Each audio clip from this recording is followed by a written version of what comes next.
director of the Carr Center for Human Rights Policy here at the Harvard Kennedy School. And it's my honor to kick this off, but in particular to introduce President Drew Faust. The inspiration for this event came as Alberto Mora and I were doing a project at West Point, and there was still a great buzz there about the speech that President Faust had given to at the West Point just the month earlier. A great speech about the role of humanities in shaping values and the importance that has for the military academies, as well as, of course, to Harvard and the broader community. So President Faust, I think the 28th president of Harvard University, a renowned professor of history and expert on Civil War, thank you so much for coming. Please get us launched.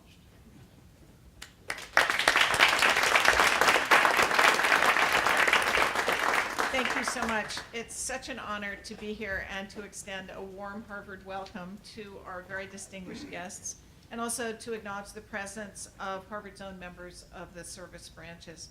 Thank you all for being here on this dreary, rainy, so-called spring day. When I speak about the military service of Harvard students and alums, I often brag that the university claims more Medal of Honor recipients than any other college or university, with the exception, of course, of the service academies. So it's a special pleasure for me to be here this morning to greet the leaders of the institutions that so many of us here at Harvard and all around the world admire. I want to thank Doug Johnson and his colleagues at the Carr Center for organizing this very important conversation about values, rules, and law. The Kennedy School is one of the university's great conveners, and it has driven progress throughout its history by bringing people together and encouraging them to share ideas. Here we're reminded how so much of what happens in our lives, in our country, and around the world is driven by collaborations. And I'm deeply grateful to everyone at the Kennedy School for working to make this place one where individual lives and public service intersect for the benefit of us all. Doug mentioned that a little more than a year ago, I gave a talk at West Point, and I've also been very honored to speak at Annapolis. We figured out it was 3 years ago now that I was hosted there. But when I went to West Point, it was very meaningful for me because my great-grandfather had graduated from West Point in 1883. And one of the highlights of my visit was that the West Point archivist found various materials about him from the West Point archives. And so I got a glimpse into a family past that I hadn't known so much about before. One of the materials that were part of the assembly of documents indicated that he had ranked 51st in his class. And I thought to myself, well, that's not so bad, until I looked again and realized there were 52 in the class. So at least he wasn't the GOAT. Someone saved him from that. When I was thinking about my remarks and preparing them for West Point, I came across a notion that is used in training there, a notion called friction, which is to put someone in a situation that is, in fact, somewhat beyond them, and to make an individual stretch and reach to grow into the challenge before her or him.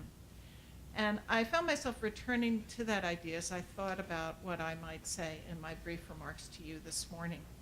I think we are, in many moments, in many ways, all of us, in a moment that is defined by friction. We are being asked to think beyond our assumptions, to reach out in ways that require us to meet new challenges. And that this can be an unsettling time in many ways. What role should our institutions, be they devoted to education or service or both, play in shaping this moment? I think we have to ask of all of ourselves the same thing we ask of our students. Friction demands thinking beyond where we are and reinventing ourselves.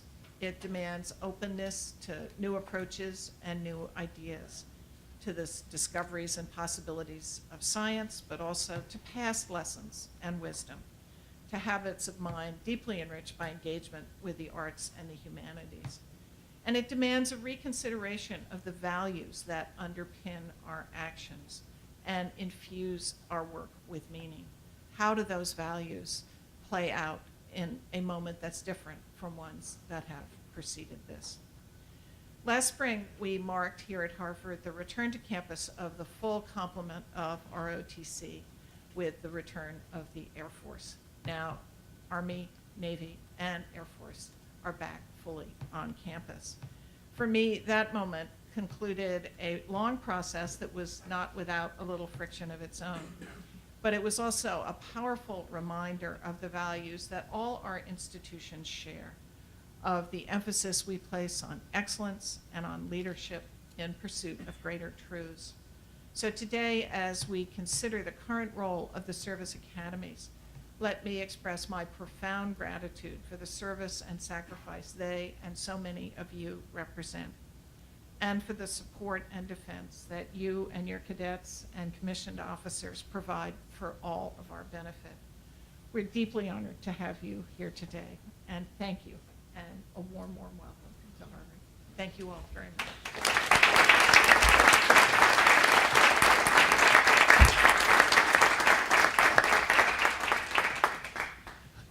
Another very brief introduction. Alberto Mora is a senior fellow at the Carr Center for Human Rights.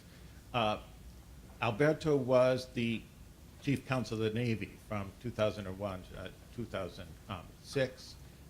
And for his service there of raising important issues of ethics and strategy, he received the John F. Kennedy Courage Award. Much more could be said about Alberto, but just I do want to express my gratitude for the leadership he provides to us here at the Carr Center. Alberto, you're in charge.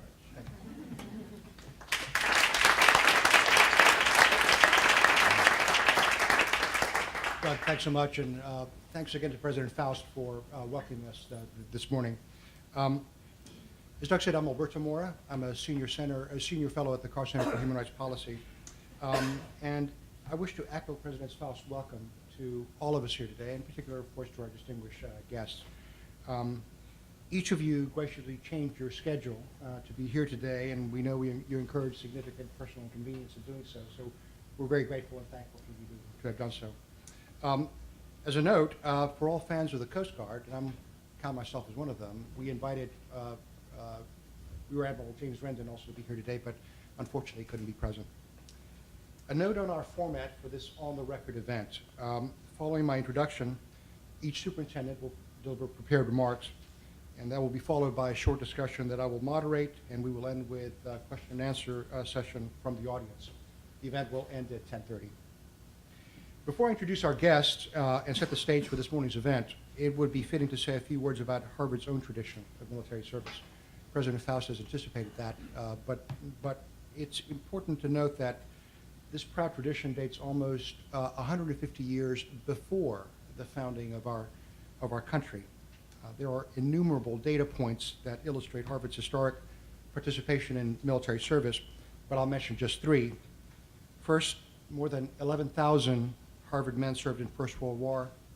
Of these, 418 were decorated, and 373 lost their lives. Memorial Church, a campus landmark, honors these soldiers. Second, in World War II, almost 27,000 Harvard students, alumni, faculty, and staff served. Of these, 697 gave their lives for their country. And as President Faust mentioned, just behind U.S. Military Academy and the Naval Academy, Harvard graduates rank in third place in the number of Medal of Honors acquired by armed services during the course of our conflicts. These few stark facts remind us that all military service, whether it is affiliated with a military academy, with Harvard or another university, or with no educational institution at all, is a serious and often tragic undertaking. Yet our nation was established, our academic institutions strengthened, and our freedom secured on the foundations of this service, and we owe all who have worn the uniform, and not the least our guests today, a profound gratitude. The limited time we have this morning prohibits the full and detailed introduction that Admiral Carter, General Caslen, and General Johnson deserve. So for purposes of economy, and with apologies to each, I'll focus primarily on the similarities in their careers. First, each superintendent is a graduate of the institution they now lead. Each has had a distinguished academic career. General Johnson, for example, was a Rhodes Scholar. Admiral Carter was president of the Naval War College. General Caslen was commander of the Army's Combined Arms Center. Each has risen to 3-star rank, which is a rare accomplishment in any military service. Each has led men and women in combat. The blue badge you see atop General Caslen's decorations on his left breast is the Combat Infantryman badge, which denotes that he personally fought in active ground combat. Each has held multiple operational and staff commands. Admiral Carter commanded a fighter squadron, a carrier, and a carrier strike group. General Johnson served as Air Force Aide to Presidents George H.W. Bush and Bill Clinton and commanded an air refueling squadron and wing. General Caslen commanded the 25th Infantry Division and served as Deputy Director for the War on Terrorism on the Strategic Plans and Policy Directorate of the Joint Staff. And each is highly proficient in their own operational specialty. General Caslen is airborne and Ranger qualified. Both General Johnson and Admiral Carter are very accomplished pilots. General Johnson has logged more than 3,600 flying hours in 6 types of aircraft, and Admiral Carter has logged more than 6,000 flight hours and over 2,000 carrier landings during his career. All of these are remarkable achievements, but perhaps the most remarkable distinction is that each has been selected to serve as a superintendent of his or her military academy. Superintendents are selected with great care by the military services, in part because the mission of a military academy emphasizes leadership and character to such a degree. Here's how the Naval Academy defines its mission, and it is to, and I quote, develop midshipmen morally, mentally, physically, and to imbue them with the highest ideals of duty, honor, and loyalty in order to graduate leaders who are dedicated to a career in naval service and have potential for future development in mind and character to assume the highest responsibilities of command, citizenship, and government. There's a lot to consider in that mission statement, but be assured that when Navy, Army, and Air Force select a superintendent, it is because that person exemplifies the utmost qualities of ability, achievement, leadership, and character. When a cadet sees Admiral Carter, General Caslen, or General Johnson, they see, and are expected to see, a model what they too should aspire to become. Much of that aspiration lies in the realm of performance and fidelity to values, and that's why we're here today. The Carr Center has invited the superintendents here to discuss values, particularly those overlapping values that define both the military and our nation. Why do we do so? From the earliest days of our nation, the ethos of the U.S. military and the ethical core and moral identity of the American soldier, even in combat, has reflected the commitment to human dignity embodied in our nation's founding laws and values. We seek, for example, to minimize the inherent cruelty of war, to discriminate between combatants and non-combatants, and to treat prisoners humanely. And we do this not only for reasons of national character and law, but because it is in our interest to do so. We have found that fidelity to the demands of human dignity has proven to be tactically and strategically advantageous in war after war. The American style of war that has emerged has not only been effective on the battlefield, it has also reinforced the appeal of American ideals in ways that have helped foster global acceptance of human dignity and rights, the rule of law, and democratic governance, developments that have helped make America more secure and safer. But,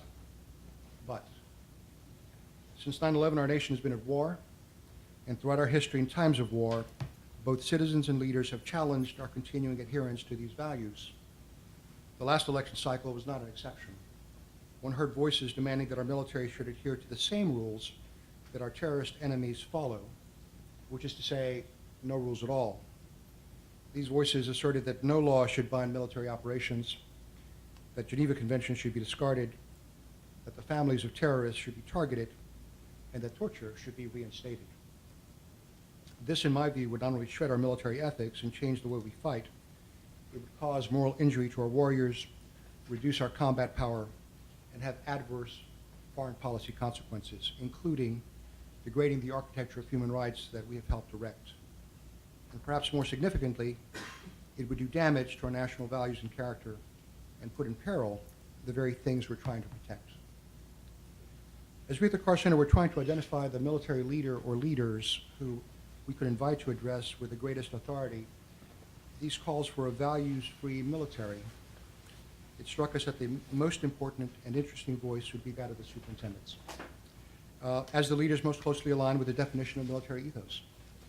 Perhaps more than anyone else, the three leaders here today are the ones most responsible for defining and shaping the character and values of our soldiers, sailors, Marines, and airmen, a very difficult mission that requires a fine sense of ethics, means, and ends.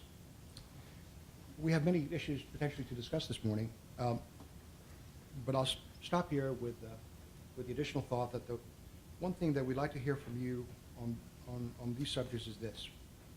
Why do we have the values-oriented military that we have, and why is it important that our military should retain this tradition?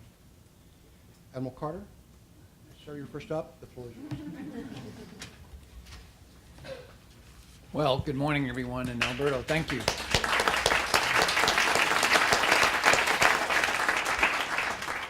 I am the most junior of our three superintendents up here. My colleagues have been in their seats as superintendents for 4 years. I'm a mere 3 years, so I get to be the leadoff hitter. The first thing I want to tell you is, what is a midshipman?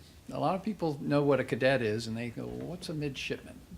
And you know, even though the Naval Academy is 171 years young, the development of the term midshipman goes back to about the same era where Harvard was founded, and it is technically a young boy, usually a teenager, who was put to sea by the British Navy, who served somewhere between the foremast and the mizzenmast. That would be the front mast and the back mast for you non-nautical types. And that young lad would operate and serve in the middle of the ship, or a midshipman. If you want to really understand how we have developed our curriculum, I appreciate that you went through our mission statement. I feel it's important for you to understand how the Naval Academy was actually founded. This is a story that's not told enough. Many things in our country, things move and happen because of a crisis. As I look back across our history as the second oldest military service academy, my good friend Bob Caslen has the experience of knowing his institution was founded on March 16th, 1802, and his roots could really go back to the beginning of the American Revolution. The Naval Academy really wasn't an institution because it was this belief that you created naval officers by putting teenage boys to sea and serving as midshipmen, just as the British brought up their officers. But an event happened in 1842 that's worthy of this incredible audience to hear and understand. There was a naval brig, which was a training vessel named Somers, and the captain of that ship was a gentleman named Captain Alexander Slidell Mackenzie. And as they were moving from the western coast of Africa to come across the Atlantic to eventually make their way back to the United States, they had a relatively small crew on board, many midshipmen, and one of the midshipmen on there was a young lad named Philip Spencer. Now, he was a bit old for a midshipman. He was 19 years old. He'd already failed out of 2 colleges, most recently Union up in Schenectady, because he was a bit of a troublemaker. But he understood Greek. He was actually a founder of one of the original fraternities there. And he had this idea that they should go have a little more fun on board the brig Somers and maybe go back down to south where it was warmer.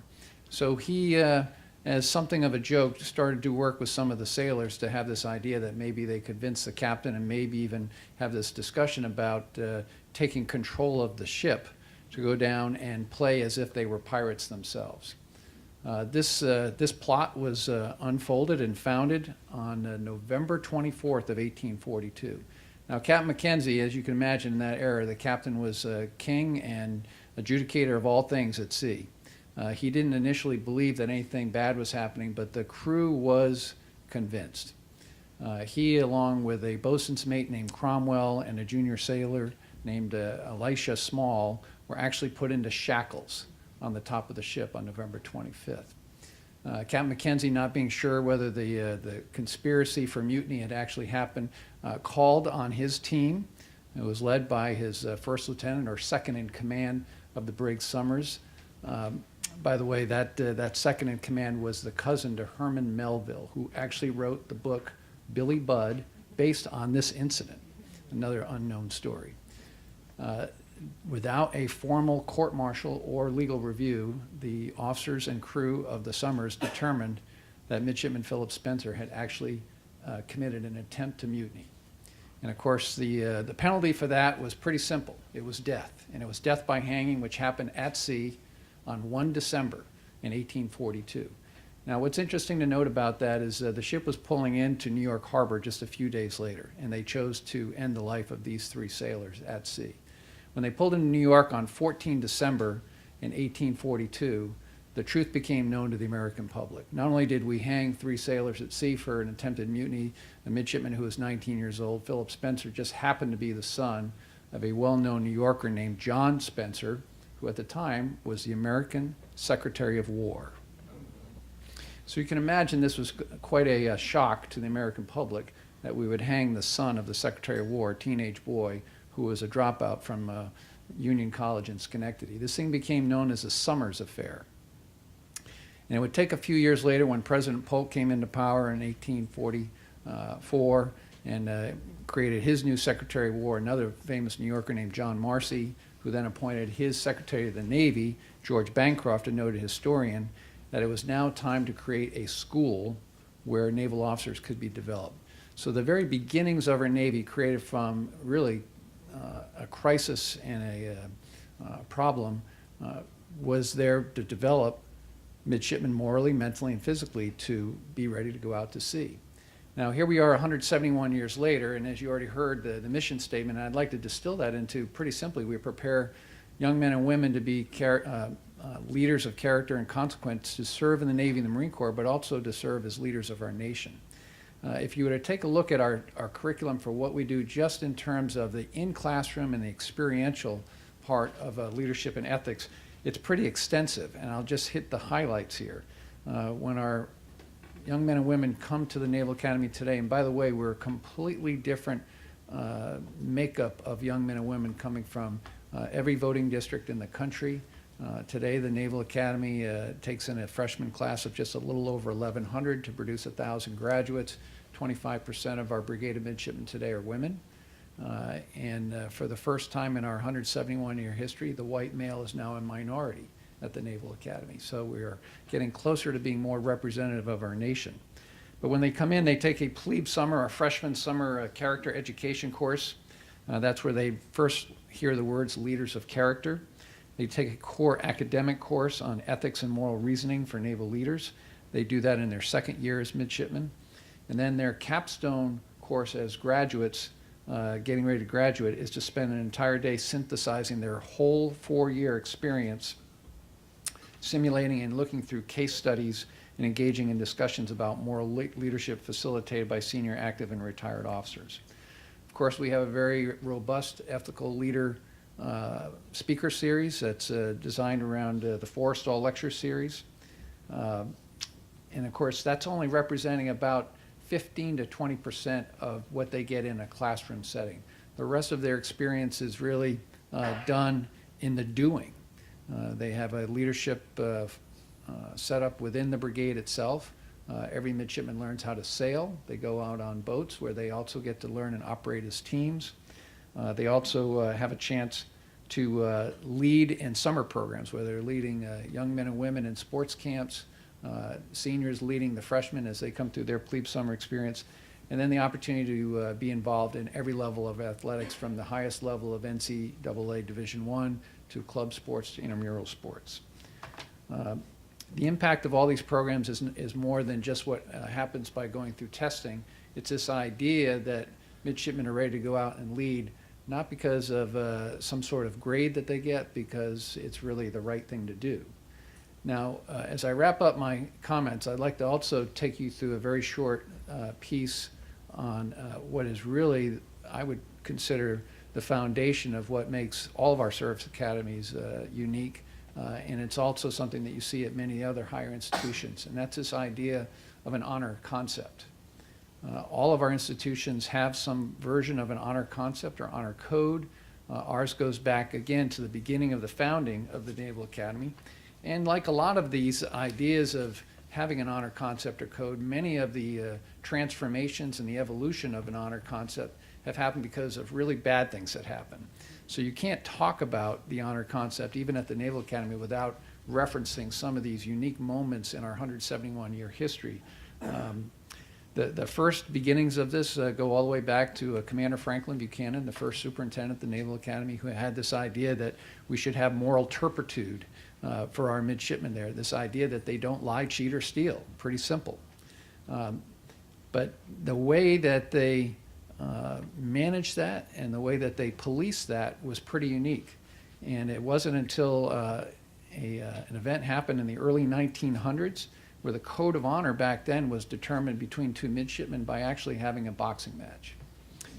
So the Branch Meriwether fight that happened in 1905, think about the time that Chester Nimitz was a senior at the Naval Academy, happened with a 22-round boxing match that happened inside Bancroft Hall. This is the largest dormitory in the world still today. And in that fight, Branch, who received a blood clot in this 22-bout honor fight and died the next day. So as you can imagine, this got congressional attention, and that was the beginning of a formal bringing together of the Naval Academy Honor Committee. In 1915, the Naval Academy had its first cheating scandal. It was called the White Slip Incident. Midshipmen gained copies of a final examination prior to taking a test, only to be discovered by their professor. 7 midshipmen were dismissed. Interesting to note on this, Congress also got wind of this, held their own hearings, and reinstated 6 of the 7 back into the Naval Academy. So the Naval Academy wasn't even able to police itself at the time. From 1925 to 1950, there was no formal honor organization. This is considered the dark period of the Naval Academy honor concept. In 1953, 3 gentlemen came together over the course of a 3-year period. Vice Admiral Jim Sagerholm, a submariner who is actually still with us today. Vice Admiral Bill Lawrence, who was the superintendent at the Naval Academy when I was a midshipman from 1977 to 1981 and a prisoner of war. And Midshipman H. Ross Perot.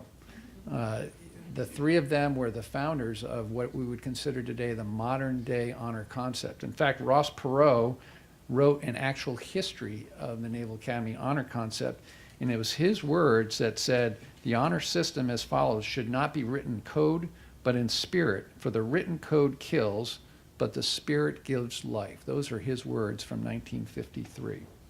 In the 1960s, we went through greater codification of the honor concept, basically created a 30-page document for how to manage it, run it, put it together. In 1974, we had a navigation exam cheating scandal where 20 midshipmen were found to have cheated on a navigation exam. 7 were separated. 1976 was an important period for all of our service academies. That was the year that women entered the Naval Academy. And normally this would be nothing more than a footnote to the honor concept, but it changed this idea at the time that the honor concept was a pact between brothers and actually caused a complete rewrite of the honor concept. In 1986, Admiral Bill Lawrence, who had already left as the Naval Academy superintendent, came back, helped rewrite the honor concept, and brought in a phrase that lives today. Midshipmen are persons of integrity. They do not lie, cheat, or steal. Probably the most famous cheating scandal of all the service academies happened in the 1992-1993 electrical engineering cheating exam. 133 midshipmen were accused of cheating and 29 were separated. Admiral Chuck Larson, who had already been the superintendent, came back from leading the Pacific Fleet as a 4-star admiral to help correct the wrongs that happened after that cheating scandal. Since then, we have evolved the honor concept a couple of times. I will share with you that just 2 days ago, I signed out a new release of the Naval Academy honor concept that was done on a 2-year review, and I'm happy to share with you that we instituted that review for the first time in our 171-year history, not in the face of a crisis.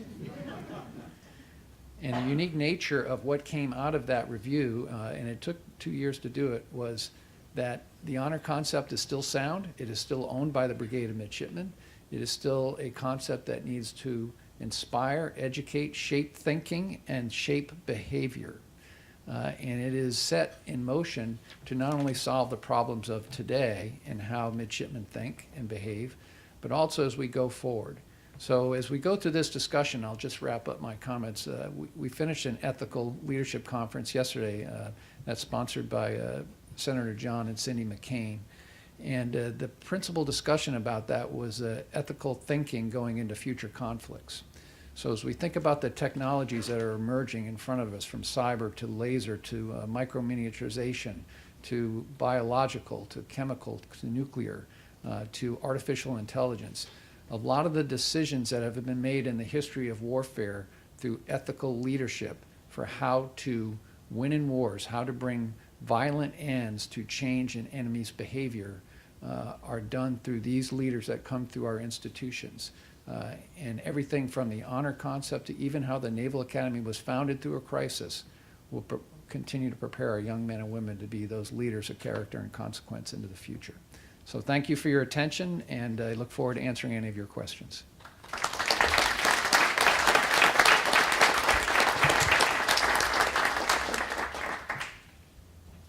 Bob, should we take you next? All right, I thought I was third. Well, sir, thank you very much, and I do want to thank the Kennedy Center. I also want to thank President Faust for having us. Doug and Alberto, thank you very much, and the Carr Center for having us here. It really means an awful lot, and a tremendous opportunity to talk about things that are very important to us. I do want to, I know President Faust had mentioned the inclusion now of ROTC here at Harvard.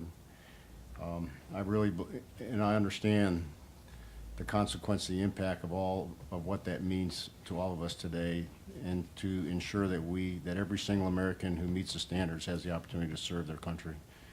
And when our military has come to that point as well, just glad that we came to that together. I also think it's really tremendous to have our ROTC programs here at Harvard and at the other Ivy League schools.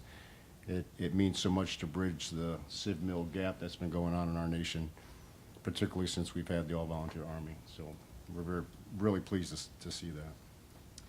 The mission of the United States Military Academy is to educate, train, and inspire leaders of character. When we develop cadets, we develop along 4 pillars. We develop them militarily so they can be militarily proficient. We've developed them physically. In the crucible of ground combat, you must lead in all conditions, all circumstances, and lead from the front. So physical development is critical, and it's very important. We develop them intellectually. I think the greatest contribution of ground forces over the last 15 years is the ability to get into the complex nature of conflict that's out there today, and then intellectually to understand it, understand the second, third order effects, understand the natural hierarchy of order, and then to build the relationships, because our effectiveness on the ground was not on the weapon systems we carry, but on the effectiveness of our relationships.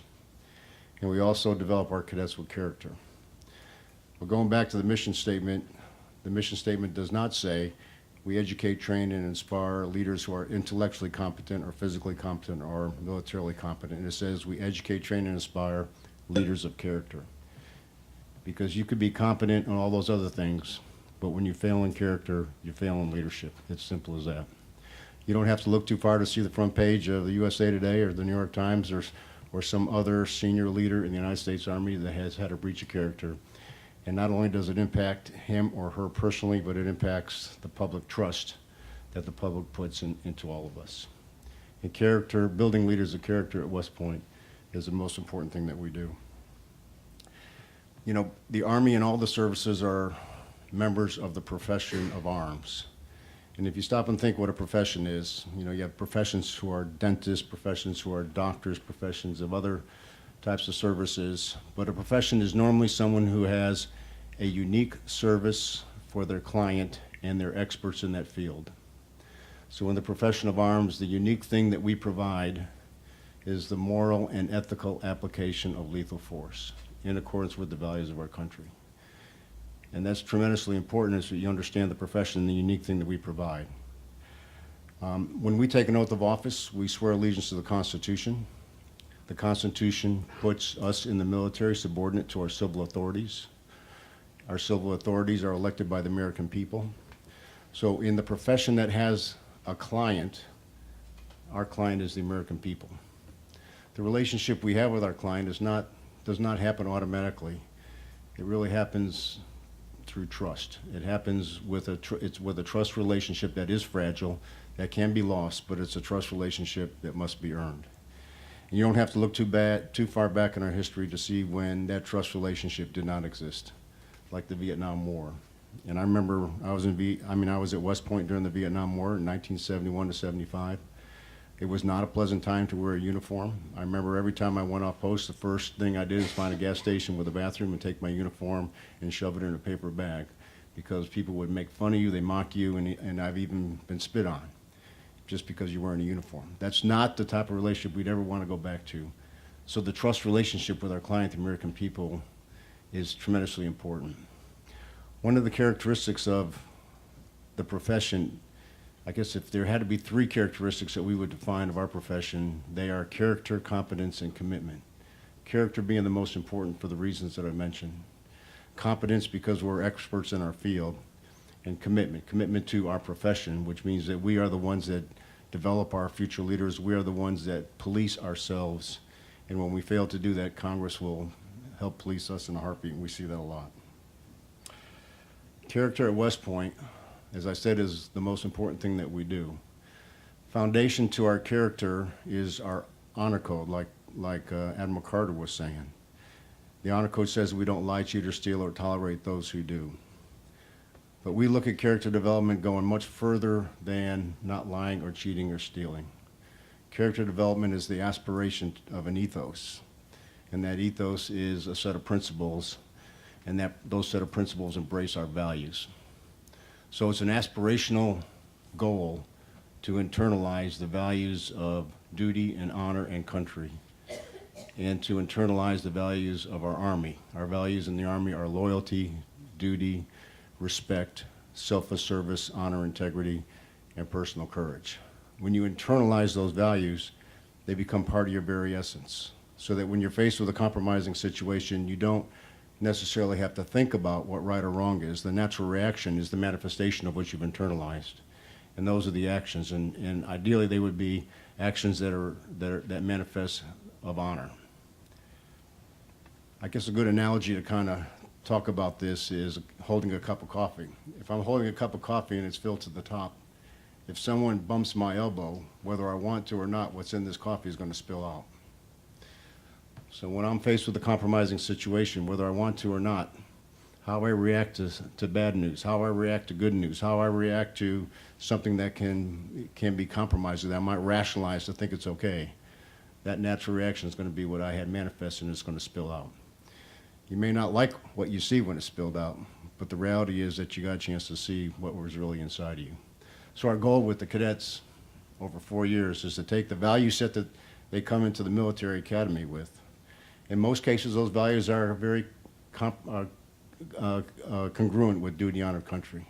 But it's a developmental process that through reflection and introspection will modify behavior so that that behavior is consistent and internalizes duty, honor, country. And that's what we aspire to. I graduated West Point in 1975. When I got to my first unit in 1976, it was a post-Vietnam unit. About half of the soldiers had been to Vietnam, and the other half hadn't. The all-volunteer Army had just kicked off. I still had about half of our platoon was draftees, and the other half were brand new soldiers that came in. We had some significant character issues. Some of those character issues were just basic fundamental lying, cheating, stealing, but a number of them were also racial issues and drugs. Drugs was rampant, and matter of fact, it was so rampant in such a threatening sort of environment. When we had staff duty officer in the evenings, we were issued a loaded .45 pistol just for our own personal protection as we walked around the barracks area. And that was the condition of our Army at that point. So there were some ethical challenges as we rebuilt the Army after the Vietnam time frame. Fortunately, our Army is not like that. But the racial piece remains, and it not only remains through our Army, and it had its ebbs and flows. We even still today see a racial divide within our country. And although we may not see it very overtly in the Army, if you really dig into it, you can tell that there still exists a racial divide within our Army and even within the Corps Cadets, as the Corps Cadets talk about it in a very transparent way. So because of that, I just want to give talk, and these will be my final comments about diversity, because diversity is tremendously important for what we do at West Point. The All-Volunteer Army over the last 40 years gave us the Army that the nation gave us, but it was not necessarily representative of what the nation is. So if you look at the demographics of our Army, we're not necessarily representative of all of America. And if you look at the demographics of West Point, we're even underrepresented in certain areas of the Army. And I think for those of us that stand in the gap to represent all of America, all of the American people, it's important that we have the trust and the confidence of all of America. And therefore, it's important for us to not only represent all of America, but to look like that and to bring the values of all of America into the military itself. Probably more important than representing America in our diversity is the importance to understand that our leaders, when they graduate, are going to be leading more and more often diverse organizations and diverse units. As our Army becomes more diverse, our leaders are going to have to understand what it is to lead diverse units. So they have to understand their own natural biases that they have when they come in. They have to be able to have the transparency and the introspection to deal with that. They have to understand that they're going to lead and to lead inclusive teams where everybody in their platoon and everybody in their organization is valued and feels that they're a valued member of the team, regardless of their race, regardless of their ethnicity, regardless of their gender, regardless of their sexual orientation, regardless of their faith or no faith, regardless of their political affiliation, or regardless from even geographically where they come from in the country. And that's what our leaders have to do. They have to know how to build inclusive teams where everybody is a valued member of that team and that organization. And that's an important aspect of leaders. They can't lead if they are biased in one aspect of that or another, because the other will automatically feel that they're not included, and you create a polarized impact. So diversity is important for what we do in the military, not only for who we represent in the profession, but also as we develop leaders to lead diverse teams. So I look forward to your questions, and again, thank you very much for having us. Thank you, John.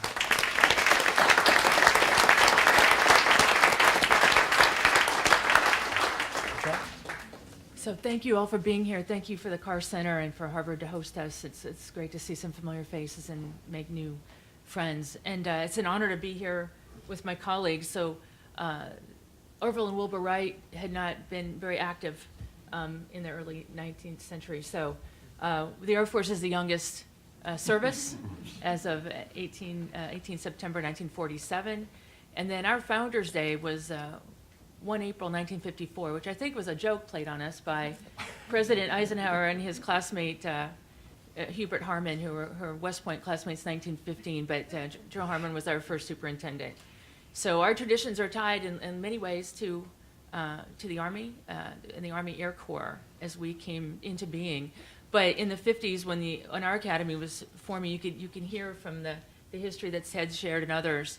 There are these discussions about honor and honor codes, and we share the sense of not just the honor codes, but the sense that it's not sufficient, as Bob described. It's about living honorably, and what does that mean?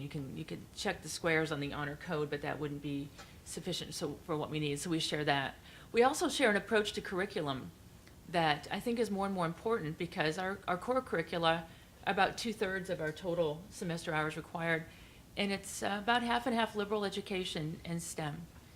And so in these days, especially when STEM has taken on a whole new dimension now with the inventions and modern technology, I think we find ourselves, interestingly, the champions of liberal education, because we're expecting our graduates to go and lead humans. And understanding the human condition and the poetry and the history and the sociology of it and the impact of it is more and more important. I think I paraphrase accurately Mark Zuckerberg, who says there's a psychology and a sociology with the technology. And you can see that in social media and what's happening and in the challenges that we have. So our approaches are very similar. We work together constantly. We're held to the standards of DOD. In fact, on the 2nd of May, we'll be testifying together on the Hill. So we're sort of comrades in arms there as well. On matters that are really important. They're incredibly important, as Bob said, diversity. And diversity includes respect for others that tends to come out in the sexual assault prevention. What our values are that people bring into the service, how do we develop them so that a leader of character respects others' physical boundaries as well as their background, their orientation. Geographical diversity, as you heard, our sessions process is like the Electoral College with some of the flaws of the Electoral College, and we don't always get diversity even within those groups, and so we work very hard to bring in people who have grit in addition to great standardized test scores, because we need something greater than that, as they describe. So it's just tremendously an honor to be here with my colleagues. It's also great to see people serving here, and what we try to say is that we're the Air Force's Academy. We don't want to be the Air Force Academy graduates academy, lest we become too inbred and inward-looking. So we've all tried to approach, I think, the modern profession of arms in modern ways, and that was my charter from the Chief of Staff of the Air Force when I came in 2013, to make our program, this traditional program, relevant to this generation in this modern profession of arms and the challenges that it brings. So to Alberto's point, or his questions about why is it more and more important, and so I just had a couple of angles I'd like to approach. Hopefully that will complement what my colleagues have said and generate conversation. So my post prior to becoming the Superintendent of the Air Force Academy was to be the Deputy Chief of Staff for Operations and Intelligence for Supreme Headquarters Allied Powers Europe. And beyond having Supreme in my job title, which was really cool, it was really one of the things I came in the middle of in 2011, where air operations over Libya. And in a way, I think it represented sort of what's happened with the modern profession of arms and with the precision that brings. And so NATO had a limited approach to their operations over Libya, no boots on the ground, enforce a no-fly zone, an arms embargo, and minimize civilian casualties. So in October of 2011, when the action ceased there, our work wasn't done. I had been in charge of interfacing with the ambassadors on the North Atlantic Council of NATO, and their questions would be things like, how are you enforcing the borders of Libya? It's like, you don't understand, this isn't a video game. We have sort of a soda straw view of this big country entity that is Libya, so we couldn't see all the borders. And AWACS is not an air traffic control system. There's not a common picture of the globe every square meter, every time, any time in history to be able to find a video of that. It's not possible, but we've created these expectations with technology that that's possible and that somehow combat can be surgical. And it cannot. So it was a very high bar. Over 7,700 airstrikes generated only about 15 incidents that I continued the next year working with UN organizations looking at civilian casualties and how this had gone. And the values, and the reason I bring this up is that the way we approach that operation is the way we approach others to the extent we can in a targeting system that includes people with religious knowledge, or perhaps even members of the clergy, lawyers, political advisors, ambassadors, to try to deconflict targets, which is increasingly difficult in the modern profession of arms, because it's difficult to know with a group of people in blue jeans with arms on board, for someone flying overhead to distinguish a friend from foe is very difficult, especially in urban environments. So the bar was set very high there, but obviously with limited aims and with a lot of constraints. But I think it set expectations about some sort of aspect of precision that is not even possible with all the technology we have. So with that backdrop, a couple of other vignettes of why it's important to understand our values. Because the nature of what a warrior is challenging, and especially perhaps in our service. Do we associate valor with proximity to harm?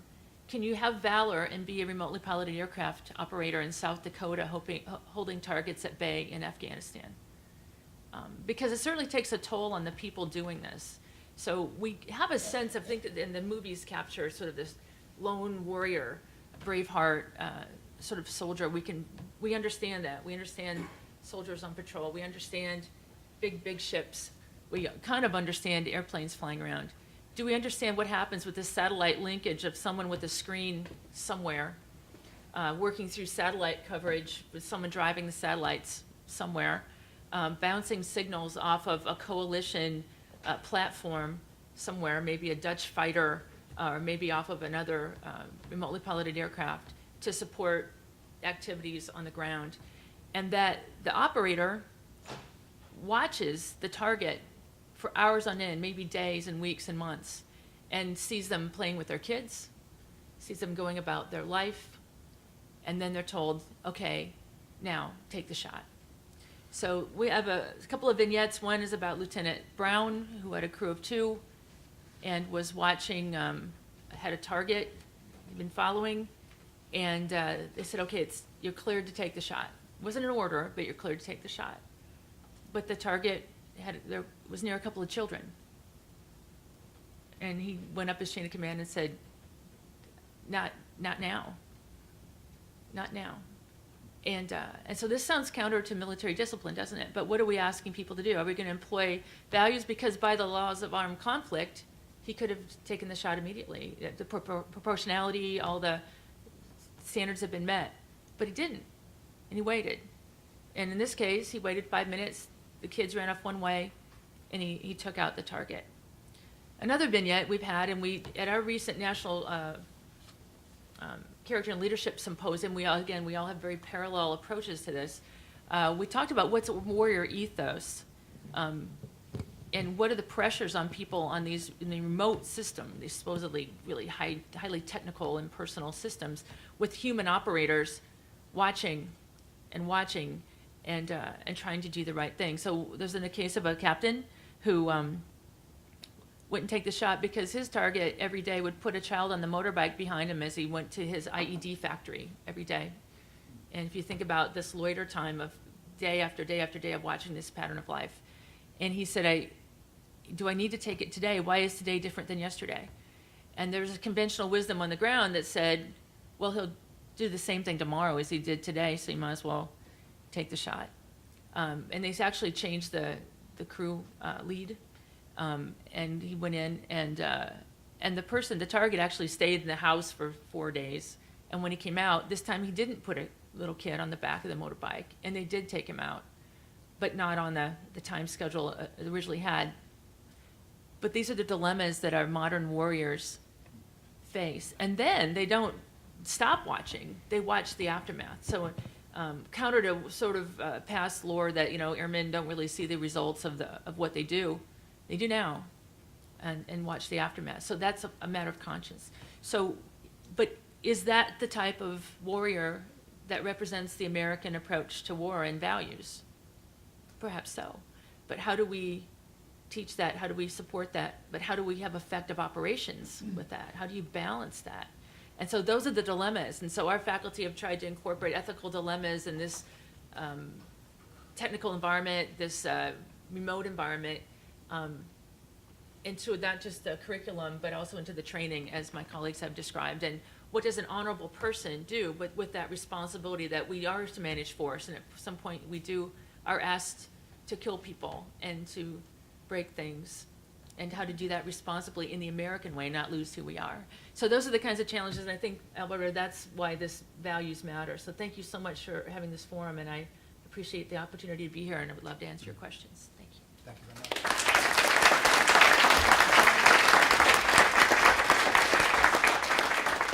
Thank you, Michelle. Let me ask I'll ask a few questions, and we'll open up the floor for questions. And I'll take this eventually into the area of values and the application of force and in combat. But let me return to the concept of the leader of character that each of you discussed. Why don't you illustrate this for us? When in the course of your career did you realize you were in the presence of a leader of character, and what happened?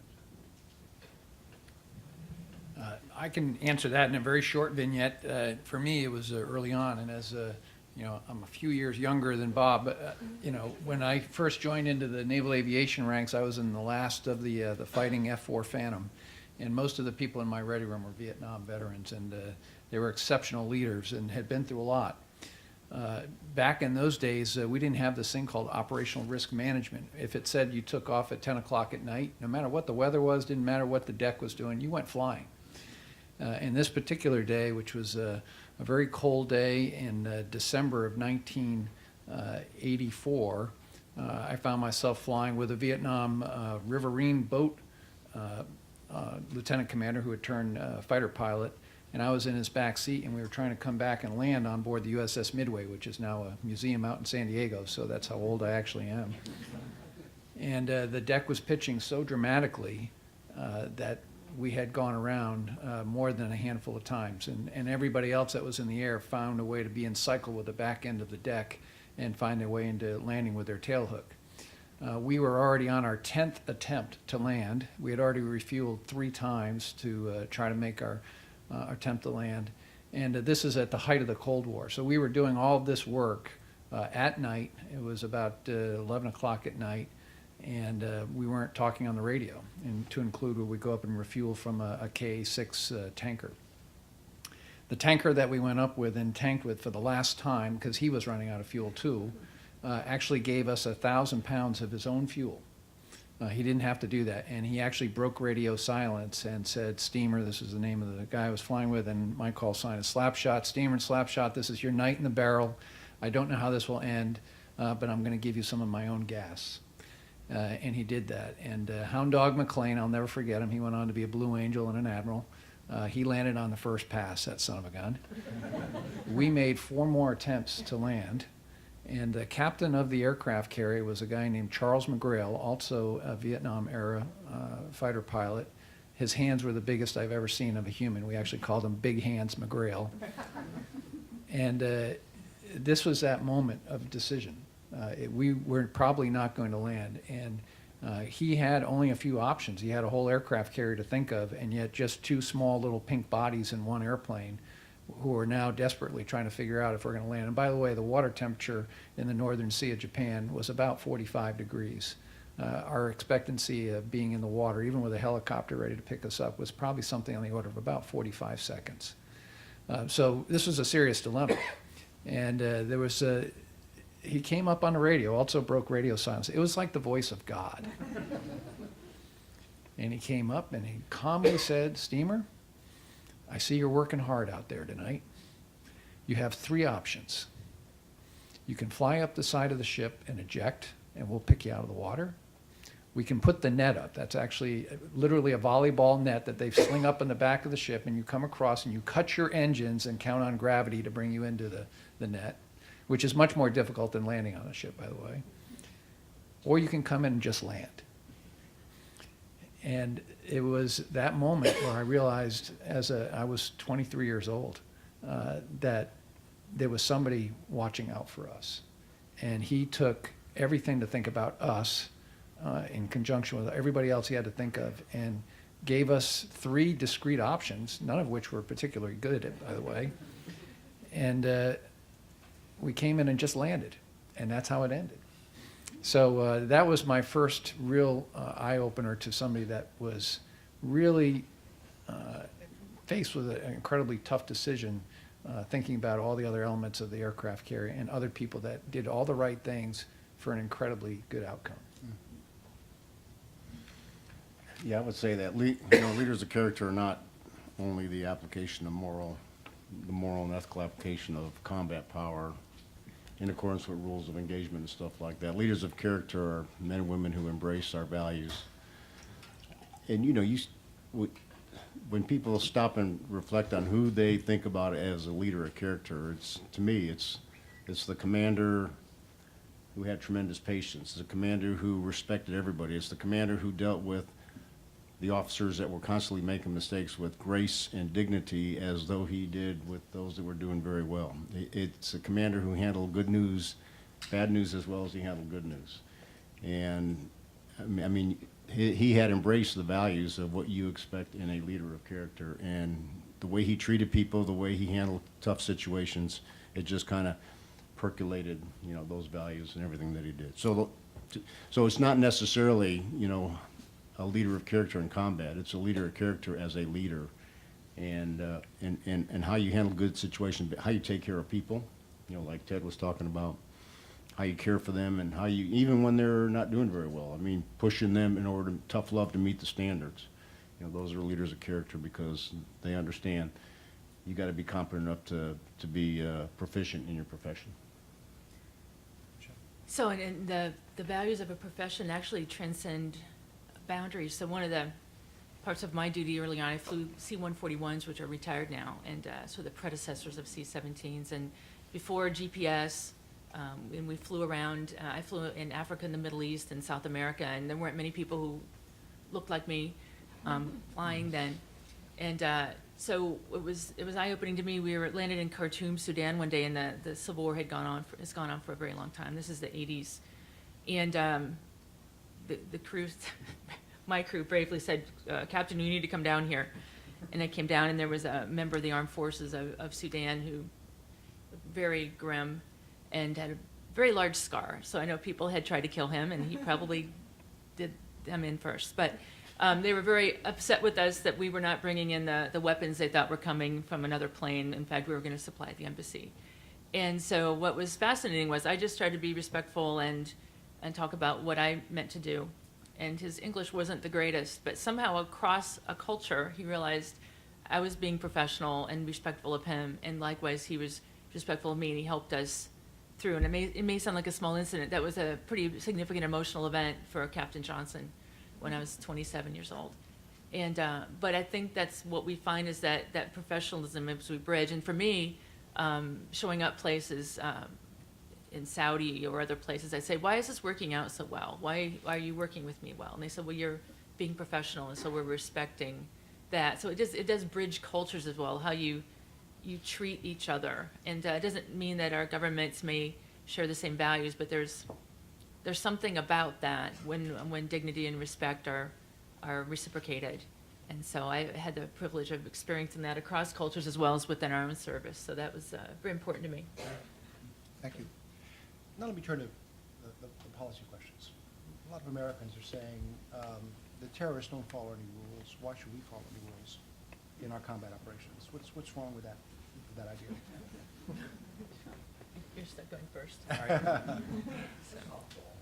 Yeah, this is the challenge going forward. I mean, this idea that we'll go to war with nation states or enemies that have defined boundaries, or where we're now in a field of combat, whether it be on the ground, on the sea, or in the air, where we can differentiate between the good guys and the bad guys based on what the colors of their airplanes are or what flavor of uniform they're wearing. Clearly, that is no longer the case.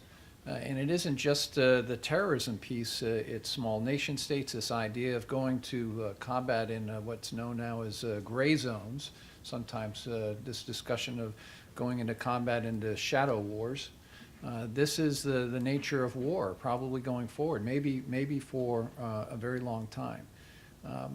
But again, if you were just reflect on just the last 100 years of history, we're going to be honoring 100 years of World War I. Think of the nature of that conflict, where it really was drawn boundaries, trench warfare, the evolution of the machine gun, which was considered, a death machine. But there was still this idea that a human was pointing at another human with that death machine. The mustard gas nerve agent was used for the first time in conflict. And it wasn't until after that conflict that, through treaties and discussion, that the American military drove this idea that there are certain things that we just don't do. They don't represent the values of who we are as an American people. I think the lessons from what happened 100 years ago, even going forth into the advent of precision-guided munitions, long-range ideas where we can outstick somebody, going forward into what I mentioned in my opening comments is we have still some asymmetric advantages that we can inflict on an enemy force, whether it be through cyber security, cyber offense, this idea that we could create artificial intelligence. I think you've heard this from all of us here, that we are developing these young men and women to understand that they are people that are of character and consequence, meaning that warfare, whether it be through the violent means to change an enemy's will or to preserve a peace, will really be dependent on the fact that it will still be a human element involved. This gets into the question of whether or not we'll create weapons that are so autonomous that we can sit in the Pentagon or sit in a room with a screen and determine the whole outcome of a war. I think we should bear very strong caution to that. The resolve of our American people, we're an extension of that. And I think it is important, even when it seems like we're playing with one hand tied behind our back against enemies that have an advantage, it's very important for us to keep that part of our leadership development program into determining that is the foundational part of why we put ethics into our leadership programs. Warfare will continue to be a human endeavor. Alberto, I'll put a little different twist on it. The wars we've been fighting over the last 15 years are wars of ideology and ideological struggles, whether they're Sunni, Shia, Kurd, Arab in the West, Western culture, moderates or extremists, they're all ideological type struggles. I had a job when I was a deputy director on the War on Terrorism in J5 in 2004 to 2006, right after Iraqi freedom kicked off. And we were really trying to understand the nature of the adversary and what their ideology was. And that's when Abu Ghraib took place. That's when Gitmo started becoming more and more public. And as we traced, particularly foreign fighters going into Iraq, the thing that motivated them the most and motivated the mullahs and their extremist rhetoric was Abu Ghraib. It was Guantanamo. It was Abu Ghraib and what the West did, what the U.S. did there towards the Iraqis, and what Iraqis have done to each other, what other type of torture has existed in the Middle East. But when the United States had done it, it created more terrorists than we can eliminate terrorists on the ground. And in this particular ideological struggle, the actions of the West or the actions of the United States are tremendously important, because that's one of the crux and the centers of this ideological struggle, the culture of the West and Western culture incursion into their culture. But when you see that type of behavior, that type of action, it just mobilizes not only the extremists, but moderates migrating towards extremist views. And that's what is actually happening. And you can't drain that swamp. You just can't kill your way out of it. It's an ideological struggle. And that's why how we deal on the ground and that's why rules of engagement are as they are. But it's very important that we understand those rules of engagement and that we apply the lawful application of lethal force. So I think a common thread through this also is just what's our purpose? You know, what do we stand for? And probably this is one of the challenges of democracy, isn't it? I think the founders thought having 3 million people in the colonies was too big for a democracy to work. And now we have 315 million people in our country, and it's a much more diverse country. In fact, it's doubled in size since the Air Force Academy was founded. And we look different than we did in the 50s, and we're bigger and we're crowded. What do we stand for? And we see that. So I think people in the world do look at Americans who aspire to set an example, and they hold us accountable. And when we don't live up to that, it hurts us. And so I think, as previous senior elected leaders have talked about, a little humility is important. We don't tend to talk about that in our modern culture very much, that we're striving to do these things, but we are just human. And so we do our best to try to set that standard and live up to it. And I think that's, in the community of nations, that's what the nations have come to expect from us. And so I think we and most Americans probably agree we need to, in spite of polls and trending hashtags, what is it, who are we really, and what is our purpose? And so for us, we all have a moral compass, and it used to be religiously aligned, and I think now we can all say it's about this sense of character. How do people treat each other? Is there a standard of humanity that we want to aspire to, that's worth giving your life for, and maybe worth taking someone else's life? You know, what's the purpose? What's the meaning? And that's what we try to address from the different angles, from talking about living honorably, or what does the leader of character do, and what are our responsibilities? But those values are dear, and I think that's what we're all trying to cleave to. Thank you all.